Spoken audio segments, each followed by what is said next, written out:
Guys, pag kumakain ako, dalawa talagang baso. Isang coffee at isang water.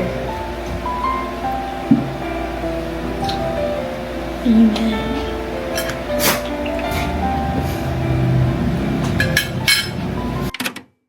Tapos na ako kumain, guys. And ngayon, kumain ako ng isang pandesal and ito, favorite palaman. Yung gantong peanut butter.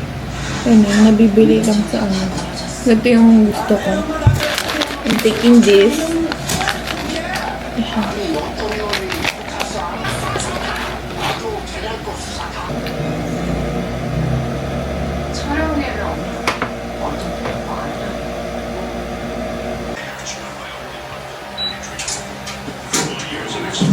Currently 1:10 p.m. and I just finished watching When Life Gave You Tangerines, and if you were to ask me, okay lang naman siya. Very, siya, for couples and talaga so many realizations about life. And, siguro I would rate it 8 out of 10. Yeah, 8 out of 10. Susubmit lang ako na requirement sa isa kong subject. And I'm currently rewatching Boys Over Flowers. And I remember watching this mga 2010 kinder ako. Pinapalabas to dati sa TV. So, ngayon, nire-rewatch ko lang siya. Okay lang siya. Pero, I'm thinking of watching another series pa. Parang, gusto ko lang panoorin yung first episode nito. So, dito ako ngayon sa sala and napid ko na yung aircon kasi umiinit na. Chika! Dito si Chika, guys. Ayan na siya.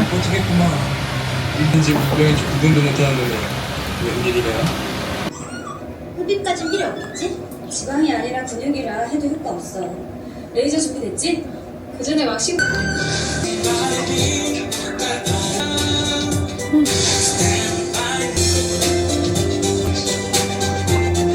Sarap!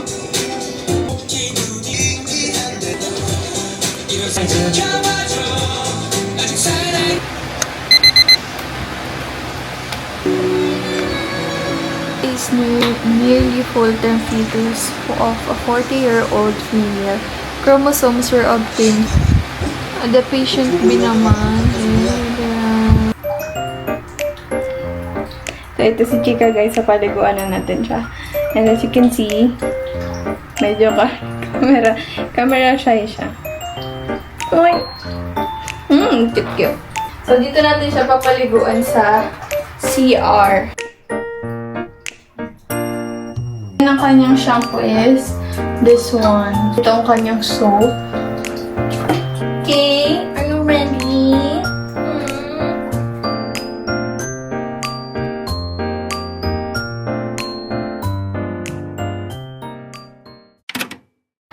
Let's do our skincare. Kasi marami tayong dark spots. Very sensitive ang skin ko, guys. Ayun.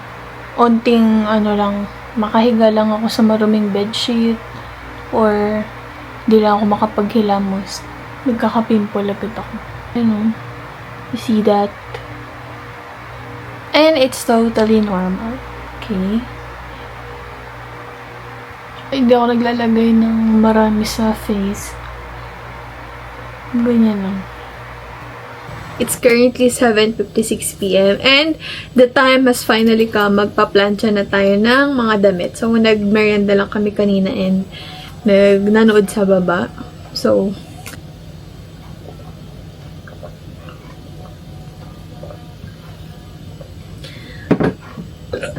ayan, ito yung plancha na dito yung pa-plancha natin. So, let's go. Pero syempre, bago yan, kailangan din pinapanood tayo para hindi tayo mabored, diba? Wait lang. Hanap tayo ng Netflix. Guys, ang pinapanood ko ngayon, yung Boys Over Flowers. Childhood ko siya and hindi ko alam for some reason but trip ko panoorin yun ngayon. Cringe siya. Yung cringe level niya is talagang 10 out of 10.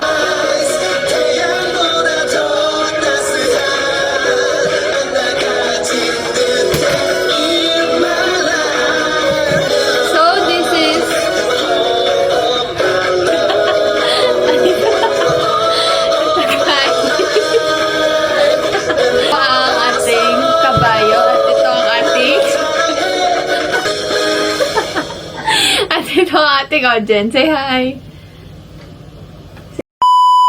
10:15. So, meron tayong dalawang balot dito. Tignan nyo guys. Daming gulay. Dahil galing Ilocos si Papa. Si Chico. Chika!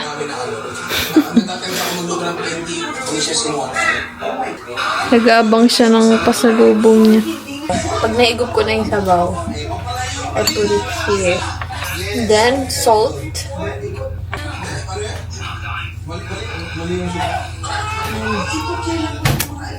Perfect bite. Yung kasi kira, medyo...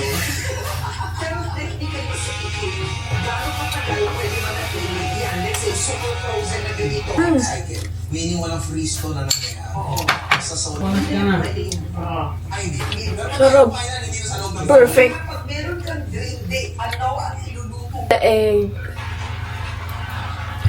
Dumating na ang week kung kailan babalik ako sa AUP, and kung sinasabi ko sa sarili ko months before ako mag-qualifying exam. So, baka will talaga ni Lord na hindi pa ako clinical division this semester kasi baka alam niya na hindi ko pa kaya, baka alam niya na hindi ko kakayanin, ganun. Kasi nga, puro majors, mabibigat yung majors this school year. So, kasi dumating yung qualifying exam, talagang na-render ko na lang lahat kay Lord kasi hindi ko alam, although syempre gusto mo din namang makagraduate on time, gusto mo din namang makasabay sa batch mo, pero kasi there are circumstances na feeling mo kaya siya nangyayari sa life mo kasi preparation pala siya sa'yo ni Lord. So, yun lang. Gusto ko lang i-share yun kasi mga iba kong batchmates siguro feel na nila na papasa sila. Well, ako kasi guys, alam ko naman sa sarili ko na hindi ako matalino. Talagang siguro matyaga lang ako and prayers lang yung kasama ko nung nagpre-prepare ako for qualifying exam. If may mga nanonood na delayed or may mga nag-worry na baka hindi sila makagraduate on time, guys, it's a reminder na kanya-kanya tayo na facing in life. Even the delays has purpose. So, yun, ipag-pray nyo lang palagi yung mga bagay na gusto nyo, yung mga desire nyo kasi ibibigay naman yan ni Lord sa inyo if will niya for you yun. So, yun lang. Medyo preachy yung part ng video na to. But, yeah, I'm officially going back to AUP as a third year and clinical division student. Kasi share ko sa inyo to. Binilhan na rin ako nila mama ng ng shoes. This one is a white shoes. Kasi, parang nasa 2K plus siya.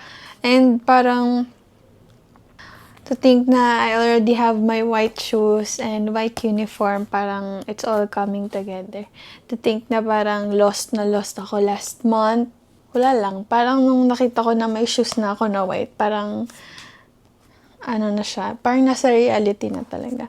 I'd like to thank my parents. Hindi ko ma-fully express into words kung ano yung gusto kong sabihin. Basta parang heart is full of gratitude and sobrang wala akong ibang nakikita kundi positivity, grace, hope.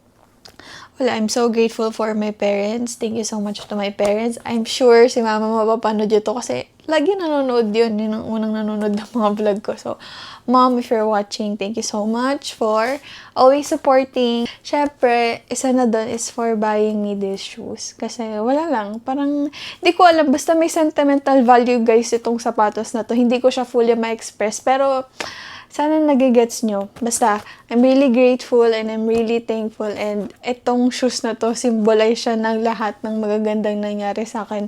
Despite being hopeless sa nung mga nakaraang buwan. So, gusto ko lang siya i-share, guys. Kasi gusto ko few years from now, pag napanood ko ulit to, ma-feel ko ulit yung eagerness ko na to pursue yung dream ko. So, future self, if you're watching this, naalala mo ba kung gaano ka naghirap nung nung sophomore year mo sa medtech. So, kung nasan ka man ngayon, i-continue mo lang yun. Kasi tignan mo, may shoes ka na na puti.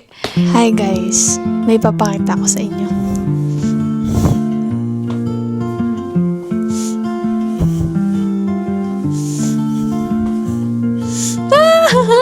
I'm on my white uniform, guys. So, this one is pinatahi namin siya dito lang sa bahay. Malapit lang sa amin to. So, pinatahi lang ni mama to. 4 set yung pinagawa namin and ito yung unang sample. Tinry ko siya with shoes. Ito yung shoes. Ang aking very memorable na shoes. Ito siguro yung pinaka-treasure ko na sapato sa buong buhay ko. Noon, hindi ko ma-picture out yung sarili ko na naka-white, naka-ganto, pero ngayon, it's all coming together, and I'm really grateful. I'm really happy, as you can see, very happy ako na nasukat ko yung isa kong uniform ngayon, and wala lang. Sa iba, sobrang ang babaw lang, bakit white uniform lang, tas bakit parang ang big deal ng white uniform. Guys, kapag medtech kayo sa AUP, dream nyo yun, simula freshman kayo na magkaroon ng gantong uniform. Kasi nung first to second year, mga pre-clinical years ko, naka-uniform lang kami, sinusuot ko na uniform. And para makapag-white ka, kailangan mong pagdaanan lahat ng yun para makuha to. Sana wala akong masyadong matindi-tinding heartbreak ulit this academic year. Heartbreak not in terms of romantic, but heartbreak in terms of ACADS. Kasi yun lang talaga yung pinakamabigat sa buong, yun na yung pinakamasakit na pwede kong mapagdadaanan is yung heartbreak sa ACADS, guys. Wala na akong paki sa romantic something kung ma-heartbroken man ako. Basta yung ACADS ko lang is stable, okay na ako dun. Share ko, guys, to my future self. Kung naalala mo, ito yung pinapangarap mo na uniform na minamanifest mo. So, the day has finally come. Students, we've now stepped into a new chapter, one that brings us closer to our dream of is the start of our journey in the clinical division. Hi, guys! First class! Tignan natin kung anong magbabago by the end of this. Dismiss sa Himala.